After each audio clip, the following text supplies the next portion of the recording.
안녕하세요. 비밀의 떨림 하늘나라의 복음서 마태복음서 26장부터 28장까지 오늘 같이 나누고자 합니다.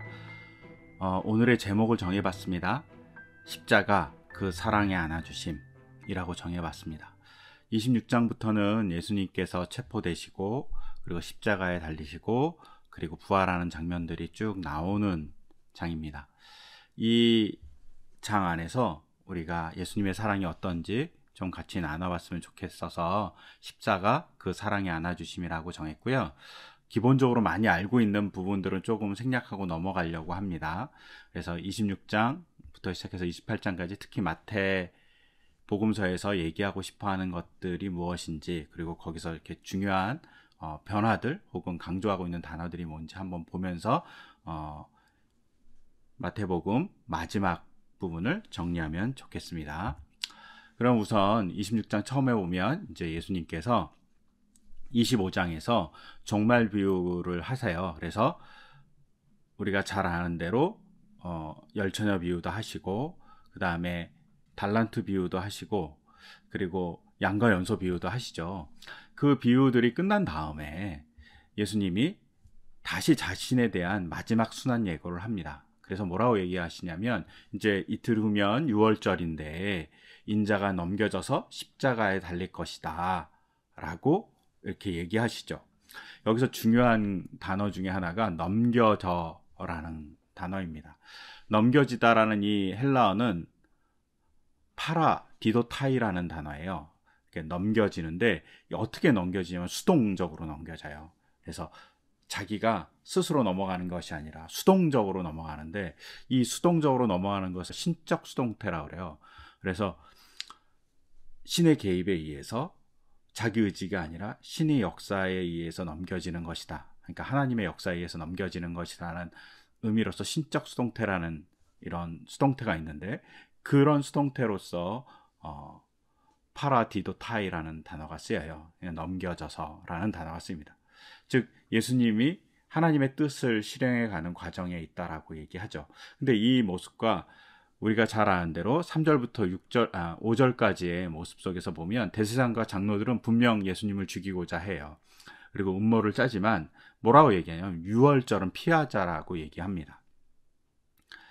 즉 그들의 의도와 다르게 하나님의 의도가 있고 하나님의 계획이 있다라고 얘기했을 때 그 계획의 흐름 따라 진행된다는 거죠. 여기서 그래서 넘겨져서라는 이 단어가 신적 수동태로 되어 있다는 사실을 좀 생각하면서 이 본문을 보실 필요가 있어요. 그리고 이 십자가를 지는 일은 인간의 어떤 행위가 아니라 하나님의 인류를 구하기 위한 행위다라고 보시면 좋으실 것 같아요. 그런데 여기서 또 하나 보실 것은 이제 대제사장들과 장로들이 음모를 하잖아요. 꾀합니다. 이게 이제 대제사장 관저에서 일어나는데 대제사장들이라고 되어 있어요. 한 예수님이 태어나기 전부터 시작해서 로마가 집권하고 있을 때 대제사장들이 엄청 많이 바뀌어요. 심지어 1년에 3명까지 바뀌는 일도 막 벌어집니다. 그래서 자주 바뀌어요. 그러니까 대제사장들이 되게 많은 거죠. 그 많은 대제사장들이 모여갖고 영적인 지도에 한 일이 뭐냐면 예수님을 속임수로 잡아서 죽이려고 하는 거예요. 되게 웃기죠. 그냥 자기들의 어떤 종교적 신념에 의해서 예수님을 죽이려고 하는 게 아니라 속임수로 넘길 수 없는 거예요. 예수님을 어떻게든 넘겨야 되는데 넘길 수 없으니까 속임수로 잡아서 죽이려고 한다라고 얘기하고 있어요. 그러면서 유월절은 피하자고 얘기합니다. 이 속에는 두 가지를 볼 수 있는데, 하나는 폭동이 일어날까봐, 자기들의 계획이 어그러질까봐 라는 생각도 있을 수 있어요. 그래서 민중들이 워낙 많이 올라와 있으니까. 근데 이거 말고 주전 4년 아케일로가 순례자들을 3,000명을 죽이는 사건이 있었어요. 소동이 일어나서. 그런 소동에 대한 기억이 있는 거죠. 그러니까 한 30년쯤 전에 이런 소동이 일어났으니까 이들이 이걸 피하고 싶은 거죠. 로마에 의해서 순례자들이 엄청 죽을지도 모른다라는 생각도 있었던 것 같아요. 이 두 가지의 생각.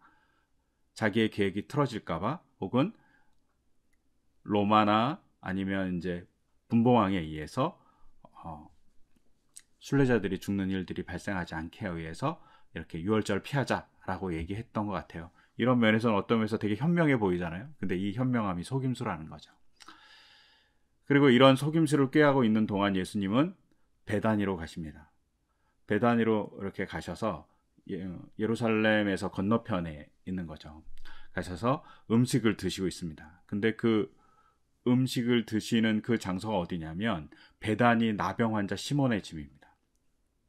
여기서 중요한 게 뭐냐면 나병 환자라는 거예요. 나병이라는 것은 뭐 우리가 알고 있는 이렇게 한센병일 수도 있지만 보편적으로는 악성 피부병이야. 전염성을 갖고 있는. 그러니까 이 전염성을 갖고 있으니까 사람들과의 접촉을 차단했던 거죠. 그래서 격리돼서 살았고 그리고 불결하다고 생각하는 사람인 거죠. 근데 예수님이 그 집을 일부러 가십니다. 여기에 중요한 건 뭐냐면 유월절 기간이 정결의 기간이에요. 그래서 유월절에 성전에 가기 위해서 사람들이 다 목욕을 했어요. 세족식을 생각해 보시면 아실 것 같은데 예수님이 세족식 할 때 이미 너는 다 목욕했다 이렇게 얘기하잖아요. 그런 게 세족식이 강조되기도 하지만 이미 이제 미크바라고 해서 유대인들이 성전에 올라가고 예식을 취하려면 다 목욕을 했단 말이에요. 정결을 유지해. 근데 그런 정결 유지하는 기간에는 부정한 걸 만나지 않아요. 아주 부정한 것들에 대해서는 접근하려 하지 않죠. 그래서 무덤에서 만나는 것은 무덤에 들어가서 부정해질까봐 무덤을 회치라는 기간이 바로 이런 기간인 거죠. 여긴 무덤이라고 표시하는 게 회치라는 거거든요. 그런데 일부러 나병 환자 집에 가는 겁니다. 이 속에서 예수님이 죽음 앞에 있을지라도 나병 환자의 집에 가서 이 사람이 깨끗하다는 증거를 스스로 보여주시죠. 그와 같이 식사를 하면서 이 사람이 정말 이스라엘의 백성으로서 회복되었다. 부정함이 다 없다라는 것을 예수님이 보여주신다고 볼 수 있어요. 이런 면에서는 끝까지 구원해 주시는, 끝까지 백성을 살려주시는 예수님의 모습이 있습니다. 우리에게도 아마 그렇게 찾아오실 거라고 생각하고 또 우리도 그렇게 해야 된다고 생각해요. 이렇게 식사를 하시고 있을 때 어떤 한 여인이 와서 향유를 붓습니다. 여기는 향유라고 되어 있는데 다른 이제 누가복음이나 마가, 요한 이렇게 보면 나드 향유를 붓는다 그래요. 나드 향유는 이스라엘 땅에서 나는 건 아니고 아라비아 상인에 의해서 이렇게 수입됐던 거예요. 근데 이게 되게 웃긴 건 병은 이집트에서 수입되고 향유는 아라비아에서 수입돼요. 아마 3,000m에서 4,000m 고산지에 자라는 나드라는 어떤 식물이 있는 것 같고요. 그 식물의 뿌리와 꽃에서 이렇게 향을 추출하는 거예요. 그리고 옥합이라는 곳에 이렇게 보관을 하는데 엘러바스터라는 이 옥합은 아마 석고하고 되게 비슷하대요. 그래서 대리석 같이 보이긴 하는데 거기다 이렇게 조금씩 모으고 밀봉하는 거죠. 밀랍으로 그 벌꿀의 밀랍으로 이렇게 밀봉합니다. 깼다는 건 그 밀랍을 떼는 걸 뗐다고 하는데 이 크기가 뭐 엄청 큰 항아리 뭐 이런 게 아니라 한 바카스병만 하다고 그런 것 같아요. 그러니까 여기 동전도 옆에 보시면 보이겠지만 이렇게 크지 않은 옥합인 거죠. 이 향을 깨서 머리에 이렇게 바른 거죠. 엄청 비싼 거죠. 우리가 아는 다른 복음서에서 알지 300데나리온 정도. 그러니까 노동자의 1년 임금인 거죠. 엄청나게 비싼 향유를 이렇게 붓습니다. 그러자 제자들이 분개합니다. 이 비싼 걸 낭비한다고. 아마도 제자들은 예수님이 끊임없이 가난한 자에 대한 얘기라고 도와줘야 되고 나눠줌에 대한 얘기를 계속하기 때문에 예수님의 말씀을 듣고 살아가는 이 사람으로서 당연히 비싼 것을 나눠줘야 되는데 이렇게 허비하냐? 넌 쓸데없는 짓을 한다라고 분개한 것이 어쩌면 자기 스스로는 되게 칭찬받을 행동이라고 생각했을지 모르겠어요. 그런데 이게 참 애매모호한 일인 거죠. 이걸 판단하는 건 되게 어려운 일인데 이 속에 인식의 부재가 있죠. 예수님의 죽음에 대한 것을 준비해 주지 못하는 제자들의 마음이 있고 제자들의 자기는 옳겠다고 얘기하는 그것으로 인해서 정말 예수님의 마음을 보지 못하는 일들이 발생하는 거죠. 이 모습 속에 뭐가 있냐면 우리 신앙생활에서 발생하는 여러 가지가 있어요. 옳겠다고 생각하는 것 때문에 정말 사람의 중요함을 보지 못하고 사람의 아픔을 보지 못할 때가 있거든요. 근데 이게 제자들의 모습에서 이런 게 보여요. 이런 모습에서 예수님께서 뭐라고 얘기하냐면 이 여자가 장례를 예비하는 거다. 나의 장례를. 그리고 이 여인이 한 일은 복음이 전해진 모든 곳에 다 전해질 거라고 얘기해요. 놀라운 일이죠. 사랑의 행동을 한 것인데 이 사랑의 행동이 예수님의 죽음을 예비하고 예수님의 복음이 전파되는 것 다 전파된다는 말은 사람을 잘 봐야 한다는 거죠. 가난한 자를 나눠주는 것도 중요하지만 사람의 상황을 잘 보고 그 상황에 어떻게 처신해야 될지 잘 봐야 된다라는 것도 포함되어 있어요. 더불어서 중요한 건 뭐냐면 예수님이 베다니에서 식사를 하셨다는 거예요. 베다니라는 이 동네의 뜻이 가난한 집 이런 뜻이에요. 그러니까 가난한 자가 너희와 항상 함께 있다라는 말은 이 여인이 행동한 이 행동을 보면서 분개하지만 사실은 너희가 너희 자신을 보라는 거죠. 가난한 자 항상 있는데 가난한 자 항상 있는 것을 생각하면서 살아가냐 이렇게 질문하는 거죠.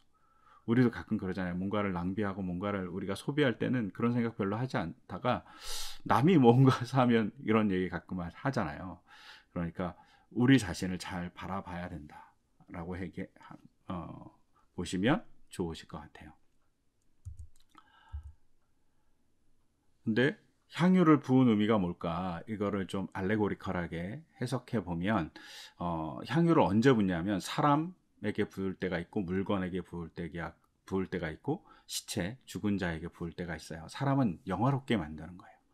그래서 사람을 높이거나 사람을 뭐 칭찬해 주거나 할 때 쓰이는데 시편 23편에 보면 원수 앞에서 이렇게 머리에 기름을 부어 주셨다라고 되어 있어요. 즉 높여주신다는 거죠. 원수 앞에서. 그런 의미로 쓰이고 즉위식 때 사용됩니다. 그래서 왕이나 선지자 제사장한테는 기름을 부어줘요. 이런 면에서 이제 기름이 아주 중요한 역할을 하죠. 물건은 거룩하게 할 때, 시체는 시체가 썩는 냄새가 너무 심하기 때문에 그 냄새를 방지하기 위해서 썼다고 그래요. 그러니까 예수님의 장례를 예비하지만 예수님이 영화롭고 혹은 영적으로 보면 왕으로 이 땅의 선지자로 제사장으로 구세주로 있다는 것에 대한 상징적인 표현일 수 있어요. 사람에게 부었다는 건. 그리고 거룩한 분이라는 것에 대한 표시일 수 있고, 그 다음에 죽음을 예비한다면 이제 식체의 썩음에 대한 방지라고 볼 수 있겠죠. 이렇게 여인이 붓는 이 사건을 보고 이제 제자들이 분개하고 막 이랬을 때, 그때 가룟 유다가 대제사장에게 가서 예수를 넘기려 한다고 되어 있어요. 그러니까 이 향유 부은 사건을 보고 가룟 유다가 갑자기 분개했을 수 있다라는 가능성을 마태복음은 보여주죠. 그리고 마태가 이렇게 얘기하면 가룟 유다가 제사장들에게 내게 무엇을 주실 작정입니까? 예수님을 넘기면. 그러니까 은 30을 주죠. 이게 한 넉 달치 임금 정도 된다 그래요. 되게 적은 액수라고 그래요. 사람을 넘길 때는. 그러니까 되게 하찮은 액수를 받은 거예요.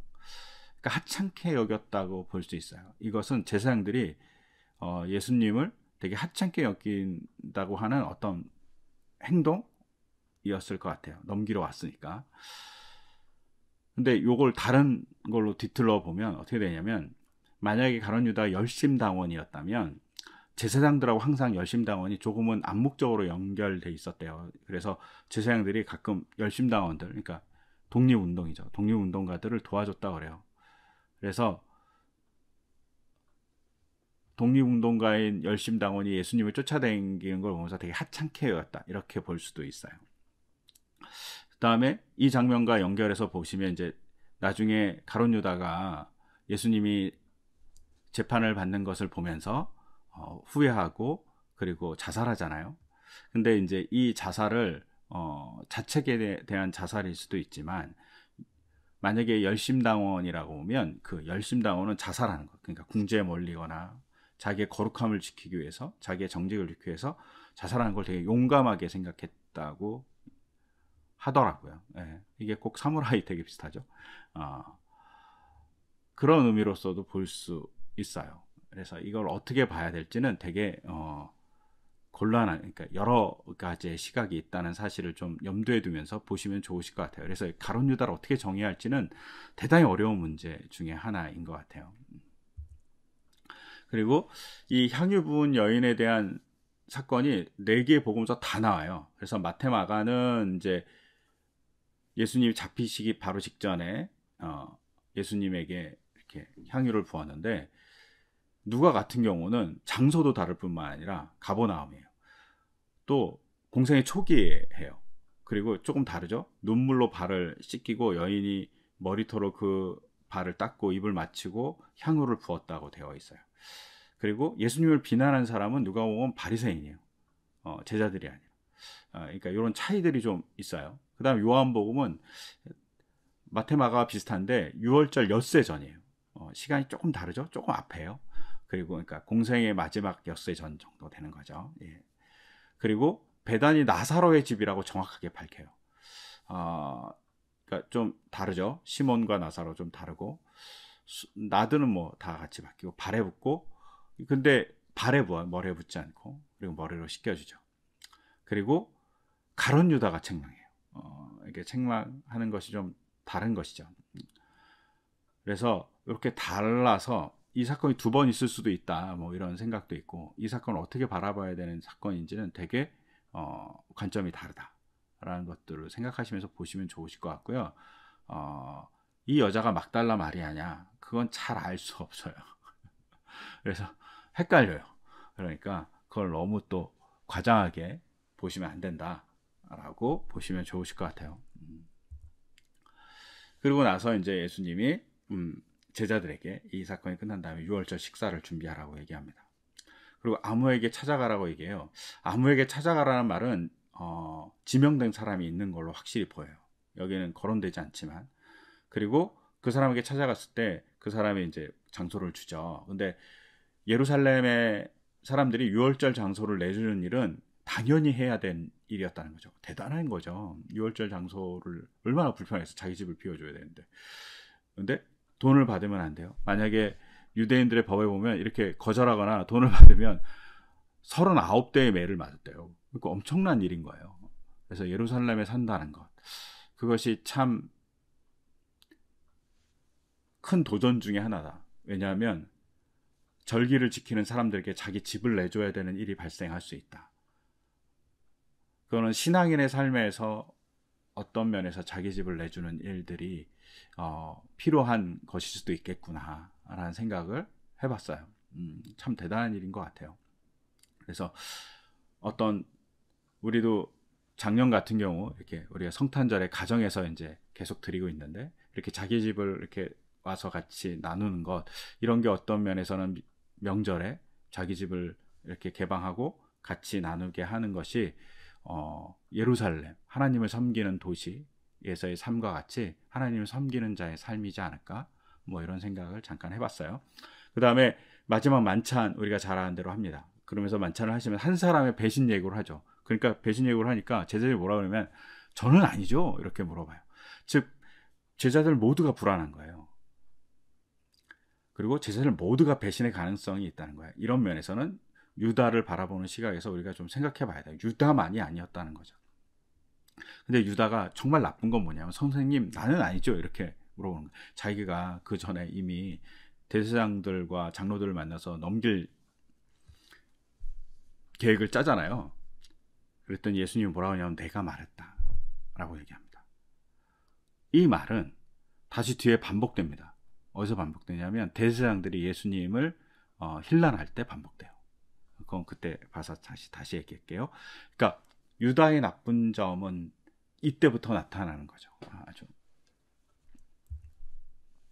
그리고 6월절 식사의 자리에서 유다의 역할을 잘 볼 필요가 있는데, 우리가 최후의 만찬이라는 그 그림이 있잖아요. 그 그림을 생각하시면 안 돼요. 이 그림도 조금 문제가 있긴 하지만, 이렇게 보통 디귿자형으로 이렇게 모여서 이렇게 식사를 나눴어요. 그런데 제가 1번이라고 쓴 데가 아마도 예수님일 거예요. 그래서 주인은 요 위치예요. 아예 그 주빈은 요 위치에 있는 거예요. 그리고 2번이 아마 요한일 거예요. 그래서 주빈을 도와주면서, 가슴에 기대서 주빈을 도와주면서 식사를 도와주는 사람으로서 요한이 있었을 거예요. 그리고 3번이 유다였을 가능성이 많아요. 근데 이 3번의 자리가 어떤 자리냐면 주인의 자리예요. 이 집의 주인의 자리. 이 말은 유다가 되게 중요한 역할을 하고 있었고 유다가 여러 가지 면에서 준비해주는 사람으로 존재했다는 거죠. 그런 면에서 좀 잘 생각해 볼 필요가 있어요. 그리고 4번은 아마도 베드로의 자리 맨 끝에 였을 가능성이 많다라고 축축하고 있어요. 하여튼 이제 유다의 자리에서 생각해 볼 건 준비하는 자들이 가끔은 예수님을 향해서 많은 생각을 하게 한다라는 생각을 하면서 보시면 좋으시지 않을까 이런 생각을 합니다. 그리고 이제 예수님이 최후의 만찬을 마치고 나서 겟세마네로 올라가시죠. 그리고 제자들이 자신을 버릴 거라고 얘기해요. 그러면서 너희가 나를 모두 버릴 것이다 라고 얘기하니까 베드로 자신은 안 할 거라고 그래요. 근데 우리가 잘 아는 대로 베드로가 닭이 울기 전에 네가 나를 3번 부인하리라 얘기하시잖아요. 그리고 베드로가 부인합니다. 그때 닭이 울어요. 근데 이 닭이라는 동물이 시간을 인식하는 동물이잖아요. 새벽 올 때. 그러니까 시간을 밤에서 새벽으로 오는 거죠. 이거는 이제 알레고리컬하게 해석하면 예수님의 사역이 끝나고 부활이 올 거라는 그 결정적인 경계선에 베드로가 있는 거죠. 닭이 울어요. 밝아질 거라는 거죠. 닭이 운다는 것은 베드로에게는 또한 네 영혼이 어둠 안에 갇혀 있는데 너의 영혼이 밝아질 거라는 희망을 주는 어떤 메시지가 숨겨져 있다고 볼 수 있죠. 내가 너를 포기하지 않아. 너의 영혼이 밝아질 거야 라고 얘기하는 되게 은유적인 뜻이 포함됐을 수 있어요. 그리고 닭은 또 슬피 우는 동물이라서 베드로의 슬픔을 상징할 수도 있다라고 보여주기도 해요. 근데 문제는 이 기록이 제자들의 그런 부인 사건들이 다 기록되어 있는 거죠. 왜 이렇게 수치스러운 일이 기록될까라는 것에서는 예수님이 이런 제자들도 용서한다는 거죠. 그리고 회개의 기회가 주어진다는 거죠. 근데 그 회개의 기회가 언제 주어지냐면 가장 수치스러운 일을 할지라도 회개의 기회가 주어진다는 거예요. 이스라엘 사람들에게 가장 수치스러운 일 중에 하나가 뭐냐면 배신하는 거예요. 근데 그런 일을 한 거예요. 제자들이. 가장 수치스러운 일. 이거는 유다가 예수님을 판 행위랑 별로 다르지 않아요. 그 무게가 가장 큰 거죠. 배신이란 행위가. 근데 그럼에도 불구하고 돌아올 수 있다는 걸 보여줘요. 용서의 자리가 있다는 거죠. 이런 면에서 우리에게도 용서의 자리가 있다는 사실, 우리가 언제나 돌아가면 그것을 받아주실 준비가 되어 있던 예수님의 모습이 제자들의 배신 사건에서 잘 보여지죠. 그리고 이 모습이 인간의 연약함입니다. 그래서 항상 내가 연약하다는 생각을 하면서 예수님을 따라가는 것이 제일 중요한 것 아닐까? 이 겟세마네 사건 그리고 부인 사건에서 우리가 봐야 될 것 아닐까 이런 생각을 합니다. 그래서 겟세마네 가셔서 이제 예수님이 기도합니다. 마음이 괴로워 죽을 지경이다 라고 기도하시죠. 그러니까 죽음과 같은 괴로움을 예수님이 느끼시는 거예요. 근데 이 죽음과 같은 괴로움에서 예수님이 뭘 하시냐면 기도를 하세요. 우리가 가끔 너무나도 죽을 것 같으면 기도가 안 나오잖아요. 근데 예수님이 죽을 것 같은 사건에 기도하십니다. 겟세마네에서. 그러니까 우리가 기도가 안 나올 때가 있어요. 그때는 하나님의 이름만이라도 부르는 그런 자세들이 되게 중요하다라는 것을 예수님이 여기서 보여주죠. 그때 힘을 불어넣어 주시고 하나님의 놀라운 역사를 따라서 십자가를 치신 일들이 발생하죠. 이런 모습을 잘 그리고 있는 책이 이제 니콜스 카잔차키스의 그리스도 최후의 유혹이라는 책입니다. 이 책의 맨 앞에 이 책은 사실이 아니다라고 써 있어요. 그리고 그냥 영적인 뭐 어떤 느낌에 의해서 썼다라고 제가 기억하기엔 그렇게 쓰고 있어요. 그러니까 그런 느낌에서 이 책은 사실이 아니기 때문에 사실로 보면 곤란해요. 그런데 예수님의 그런 심리적 갈등을 너무나도 잘 그리고 있는 책이다. 그런 면에서는 한번 읽어보시면 좋으실 책이다 라고 생각해요.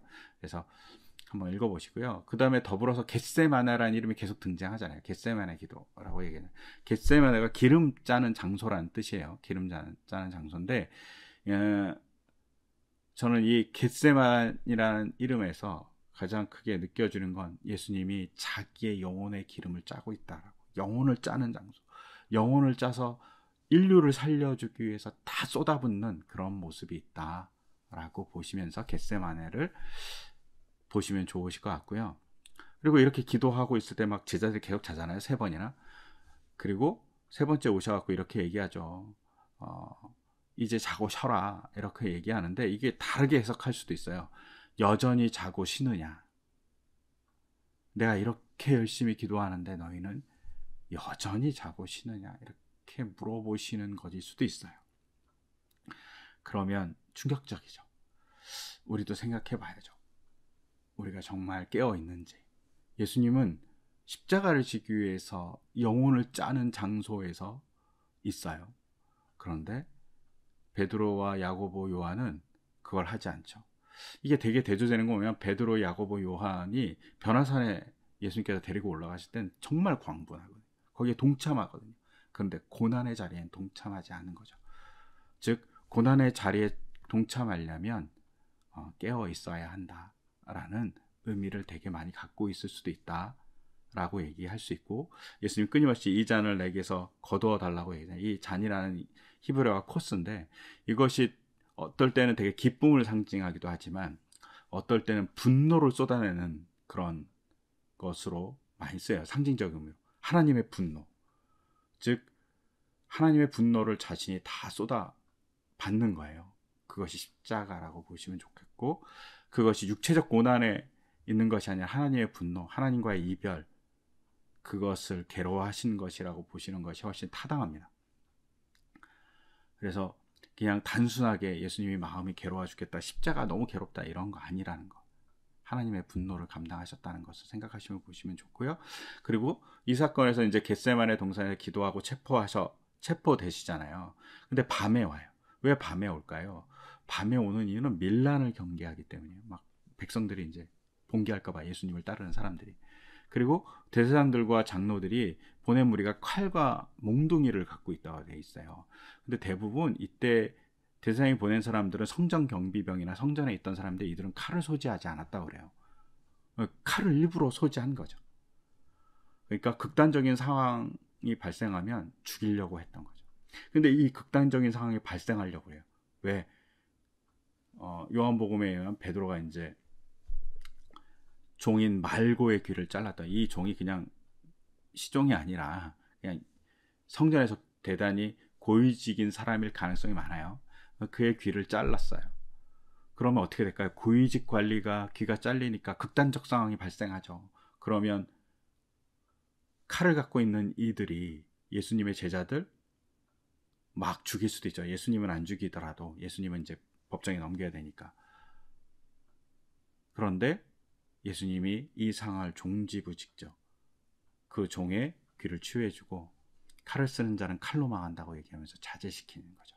이 속에서도 제자들을 사랑하는 예수님의 모습이 있어요. 제자들을 아끼고 제자들의 생명을 구원하시는, 자기의 생명을 주면서까지 구원하시는 모습이 있다는 걸 잘 보면서 여기서 기억하시면 좋으실 것 같아요. 그리고 예수님께서 잘 쓰지 않는 용어, 뭐라고 얘기하냐면 유다가 왔을 때 친구라고 불러요. 친구야.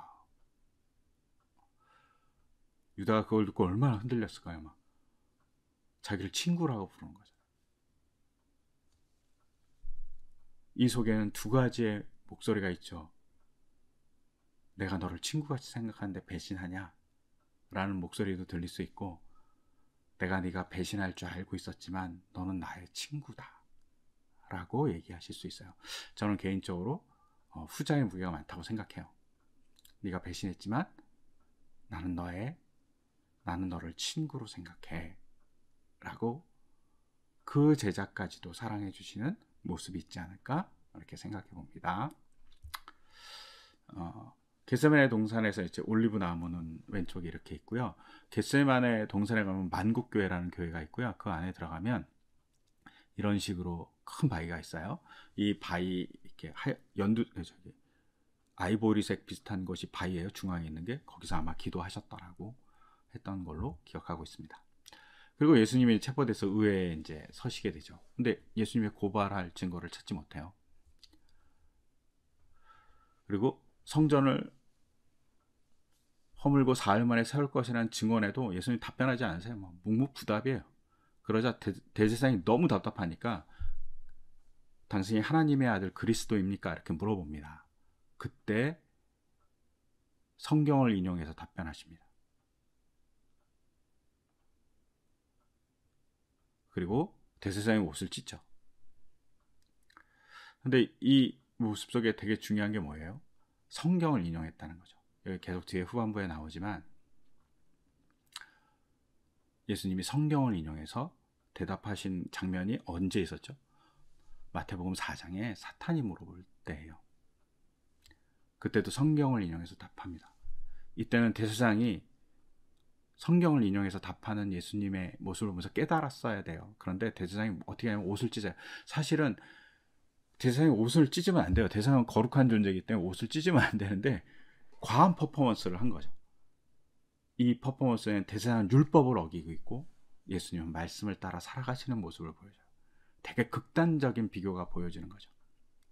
그리고 사실은 이 증언을 쓸 때 유대인이 613가지의 계명이 있어요. 자기들이 이렇게 안식을 어떻게 지켜야 되는지, 어떻게 살아야 되는지 계명을 613가지를 정했는데 그 중에 411번째 계명이 뭐냐면 다른 사람의 목숨이 달려있을 경우에는 자신의 견해를 말하지 말라예요. 자신들이 만들어낸 계율을 어기죠. 왜? 예수님을 죽이고 싶으니까 벗어나는 거죠. 그리고 죽이기로 결정합니다. 신성모독을 했다고.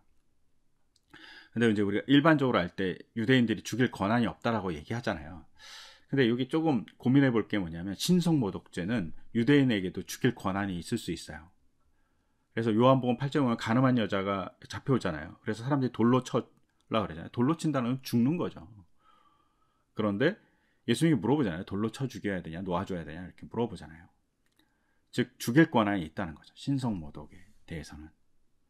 근데 이들이 이 죽일 권한을 행사하지 않고 십자가형으로 예수님을 죽이려고 해요.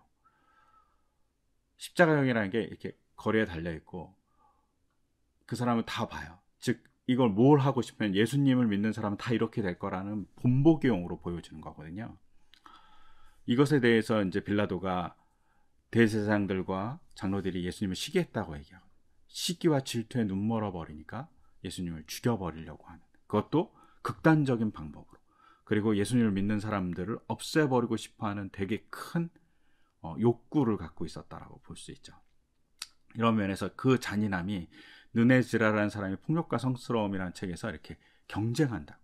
그리고 그 쌍둥이가 경쟁하는데 그것이 경쟁이 됐을 때 정장이 안 될 때 폭력으로 한쪽에 다 몰려간다고. 이런 말이 있거든요. 그거하고 되게 비슷한 것 같아요. 시기와 질투에 머리면 폭력이 됩니다. 이런 면에서 좀 보실 필요가 있지 않을까? 이런 생각이 들어요. 그리고 이제 이런 결정을 하기 위해서 이제 빌라도에게 허락을 받아서 이제 십자가형에 예수님을 매달게 되죠. 십자가형은 그냥 아무 때나 행해지는 거 아니고 건기에 행해집니다. 그래서 십자가형은 피를 말려 죽이는 그리고 모든 체력을 다 소진하게 해서 심장마비로 돌아가시게 하는 형벌이에요. 그리고 얼마나 잔인한 거냐면 이제 예수님에도 나오는데 쓸개즙을 탄 포도주 이렇게 음료수를 먹이네요. 이게 쓸개즙이 뭐 이렇게 웅담 먹이는 거 아니고요. 롯이라는 독초라고 그래요. 그래서 이 독초 탄 포도주를 먹이면 사람이 구토를 하는 거죠. 다 몸에 있는 물기를 다 쏟아내는 거죠. 그러면 이제 기진맥진하겠죠. 십자가가 이렇게 갈증에 목말라 죽어버리는 병인데 더 큰 갈증을 하게 하는 거죠. 그리고 가끔 십자가형이 얼마나 잔인한 형벌이냐면 이렇게 사람이 매달려 있는데 가끔 쓸개즙을 탄 포도주를 주는 거죠. 그러면 십자가에 달려있는 상태에서 그것을 이렇게 갈증 때문에 마시면 갈증을 해소하는 게 아니라 온몸에 있던 것이 막 다시 다 끌려 올라가서 막 토하는 거죠. 막 경련이 일어나는 거죠. 그러면 못이 박혀 있거나 뭐 묶여 있을 때 그것이 막 더 몸이 막, 우리가 해보잖아요. 구토해보면 막 몸이 요동치잖아요. 그 요동치는 것 때문에 급격한 고통을 느끼는 거죠. 그리고 더 극심한 갈증을 느끼게 만드는 것이 십자가형이라고 그래요. 그러면서 지나가는 사람들이 그런 형을 받고 있는 사람들을 향해서 조롱하고 혹은 그런 사람들을 보면서 경계하죠. 특히 예수님의 사건에서 보면 지나가는 사람들과 로마 병자들 그리고 뭐 다른 사람들이 예수님을 조롱하죠. 뭐라고 조롱하냐면 내가 하나님의 아들이거든 내로라 그래요. 똑같이 대지상의 어떤 질문에 예수님이 말씀으로 이렇게 대항하듯이 내가 하나님의 아들이거든 내려와라 라는 말씀에도 예수님은 성경으로 대응하십니다. 엘리 라마 사박다니. 이게 시편 22편이잖아요. 어떤 울부짖음일 수도 있지만 시편 20편에는 맨 마지막에 구원해 주신 하나님을 찬양하거든요. 즉 자기가 지금 고난을 받고 있지만 구원해 줄 하나님이 있음을 찬양하는 모습으로서 이 문구가 쓰였을 가능성이 되게 많아요. 또 하나 보실 거는 내가 하나님의 아들이거든 이라는 말이 사탄이 예수님에게 끊임없이 유혹을 할 때 던졌던 첫 번째 문장이라는 거죠. 이 문장을 누가 던지고 있냐면 지나가는 사람들, 유대 지도자들, 로마 병사들이에요. 조롱이 담겨 있고 유혹이 담겨 있습니다. 근데 이 유혹을 말씀으로 이겨가시는 예수님의 모습이 있다는 사실을 좀 우리가 기억할 필요가 있어요. 그리고 이 말을 유대인들이 들었어요. 아람어로 했을 거라면 유대인이 들었고 알아들었을 거예요. 근데 듣고 싶은 대로 들으면서 엘리야가 와서 구원하는지 보자 뭐 이렇게 얘기하잖아요. 자기가 듣고 싶은 대로 듣는 거죠. 귀먹은 사람들인 거죠. 들을 수 있지만 뜻을 알지 못하는 사람들이 존재했다라고 볼 수 있어요. 그리고 예수님이 돌아가시고 성전 휘장이 갈라집니다. 우리가 잘 알잖아요. 성전 휘장이 갈라져서 하나님과 만나는 통로가 열렸다라고 모든 사람들에게 이제 대제사장만 들어가는 길이 그렇게 얘기하는데 성전 휘장의 두께는 손바닥 두께만큼 두껍다고 그래요. 그러니까 엄청 두꺼운 천인 거죠. 그런 천이 찢어진 거예요. 근데 에덴 동산과 성전이 구조적으로 같다라고 생각하는 사람들이 있어요. 그러면 에덴 동산이 이제 하와와 아담이 쫓겨난 다음에 이렇게 불칼로 천사들이 경계를 지었잖아요. 근데 그것과 지성소가 똑같다는 거죠. 근데 그 지성소가 갈라져서 열렸어요. 즉 에덴 동산이 열려서 하나님의 그 기쁨의 동산이 사람들에게 들어갈 수 있는 길이 열렸다는 거죠. 이 말이 뭐냐면 하나님의 나라를 선포하러 오셨잖아요. 즉 하나님의 나라가 열렸다는 거죠. 그런 면에서 성전 휘장이 찢어진 것을 볼 필요가 있어요. 그리고 하나님의 나라는 에덴 동산 같은 것일 수 있다라고 보시면 좋으실 것 같아요. 그리고 이제 십자가가 이제 이렇게 지고 가는 모습들 이렇게 보이실 것 같은데 십자가가 어떻게 생겼는지 잘 알 수 없어요. T자로 생겼을 가능성도 있고 아니면 십자 모양으로 생겼을 수도 있어요. 그리고 십자가는 횡대만 아마 이렇게 세로로 온 건 원래 박혀 있고 횡대만 이렇게 메고 가셨을 것이고 십자가에 사람의 몸무게를 좀 지탱하기 위해서 중간에 이렇게 앉을 수 있는 곳이 있었어요. 있다고 그래요. 그리고 예수님의 십자가에는 이렇게 세 개의 언어로 예수, 나사렛 예수, 유대인의 왕 뭐 이렇게 쓰여 있었습니다.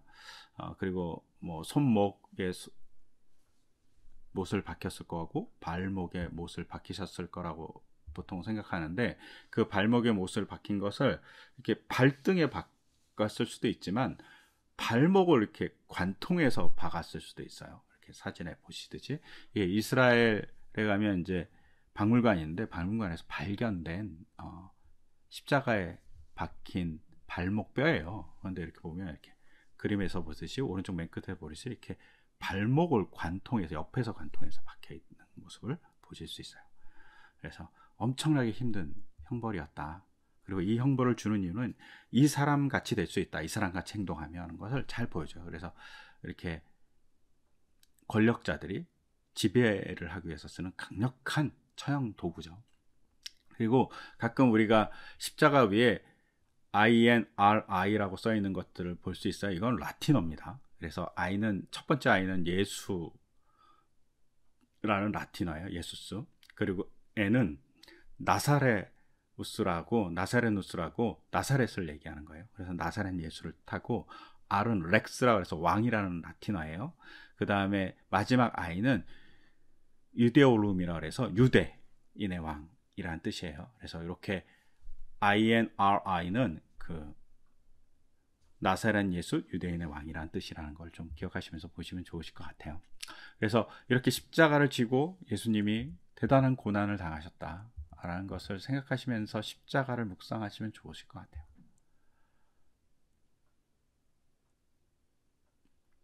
그리고 그 십자가에서 한 6시간 정도밖에 매달려 있지 않으셨어요. 보통은 한 3일, 길게는 일주일도 간다 그러죠. 그 고통을 극심하게 느끼는 거죠. 근데 예수님이 정말 연약하셨던 것 같아요. 그래서 6시간밖에 견디지 못하신 것 같죠. 그 정도로 열심히 우리를 돌보셨다. 살아계시는 동안. 그리고 부활하셔서 돌보시죠. 그런 거 생각하면서 보시면 좋으실 것 같고요. 그 다음에 이제 돌아가신 다음에 대제사장들과 바리새인들이 부활을 걱정해요. 그래서 경비병을 세워야 된다고 그 안식일날 찾아가요. 예수님 죽고 이제 땅 묻혔잖아요. 그러자 안식일날 빌라도를 찾아갑니다. 그리고 빌라도한테 뭐라고 그러냐면 주님이라고 얘기해요. 퀴리에, 하나님을 퀴리에라고, 주님 이렇게 부르는 거거든요. 극단적 대비가 보여지죠. 이들이 안식일에 하나님을 향해서 주님이라고 부른 게 아니라 안식일에 빌라도를 향해서 주님이라고 부른 거죠. 이 표현을 일부러 마태가 쓰고 있는 것 같고요. 잘못된 것을 찾아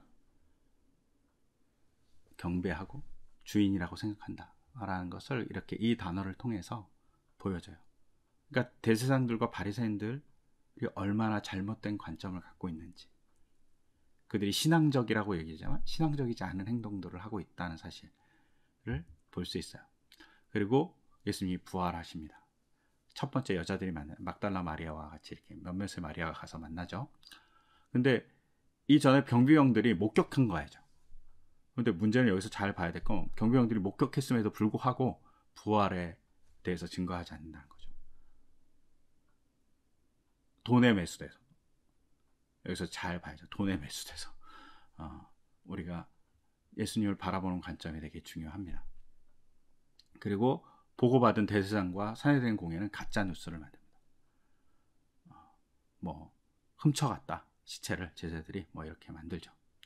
그리고 부활하신 주님이 마리아와 사람들에게 이렇게 얘기합니다. 내가 갈릴리로 갈 거다. 근데 여기서 잘 보셔야 될 건 뭐냐면 나의 형제들에게 갈릴리로 가라고 전하여라 얘기합니다. 여기서 중요한 거, 예수님이 제자들을 향해서 나의 형제라고 얘기합니다. 이 아델포스라는 이 헬라어가 여기 처음 쓰여요. 딱 한 번 쓰이는데 여기 딱 한 번 써요. 마태복음에서 아델포스라는 단어가 나오지 않아요. 제자들에게 너희 이렇게 얘기하잖아요. 그런데 나의 제자들에게 가라 이렇게 얘기하지 않고 예수님이 뭐라고 하냐면 나의 형제들에게 라고 얘기합니다. 자기를 배반한 사람들이잖아요. 그런데 그 배반한 사람들을 예수님은 뭐로 보냐? 형제로 바라보죠.